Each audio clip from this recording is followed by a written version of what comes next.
اے کہاں لگتا ہے، این کہاں لگتا ہے، دی کہاں لگتا ہے، سنٹینس میں پہلے کیا ہوتا ہے، سنٹینس کی حیت کیا ہے، سنٹینس کا سٹرکچر کیا ہے۔ ایک آدمی کو یہ بنیادی چیزیں نہ آتی ہوں تو وہ ایسے کو رٹا لگا سکتا ہے؟ نیور ایور،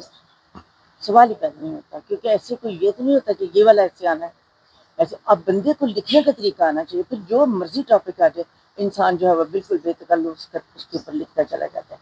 لیکن اگر رٹنے کی بات ہے، یہ میں ہائی سا بلیو کہ بچپن میں یا شروع کے زمانے میں 2-4 باتیں جو ہیں وہ ضرور رٹنی ہونی چاہیے۔ آپ کو سٹائل پتہ لگ جائے کہ یہ کیسا ہے، یہ کس طرح کے لوگ کر رہے ہیں، کیسی بات کر رہے ہیں، پھر ہمیں اس لیول کے اوپر اپنے آپ کو لانا چاہیے، تو وہ آہستہ آہستہ انسان سیکھ جاتا ہے۔ آپ کا کیا خیال ہے جو بچے باقاعدگی سے اخبار کا ایڈیٹوریل پڑھتے ہیں، اخبار میں جو کالمز لگے ہوتے ہیں وہ پڑھتے ہیں،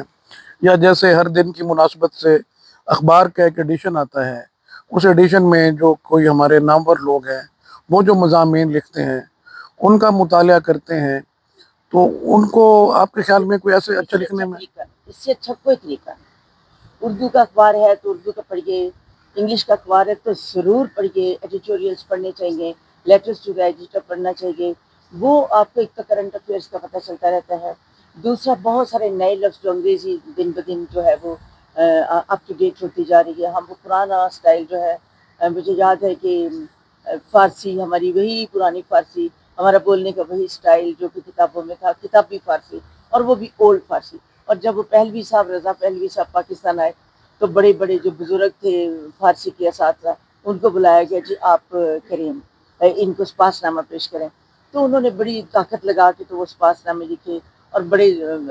عزت والے لفظ اس کے اندر ڈالے، اور رضا پہلوی بالکل سر نیچے کر کے لا تعلق ہو کے بیٹھے رہے، اور اس کے بعد جب ان کی باری آئی بولنے کی تو انہوں نے کہا جی آپ پتہ نہیں کون سی زبان میں بول رہے تھے، اگر آپ اردو بولتے تو میں سمجھ جاتا، اردو تھوڑی سی فارسی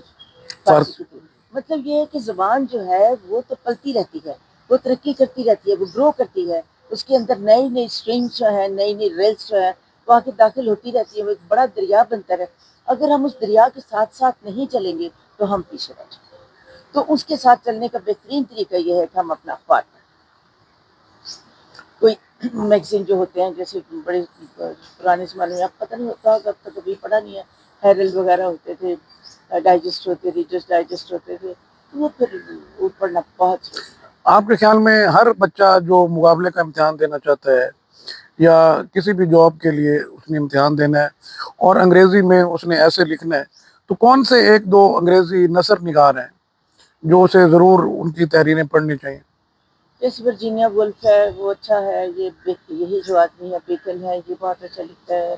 برٹن رسل بہت، خیر ہم تو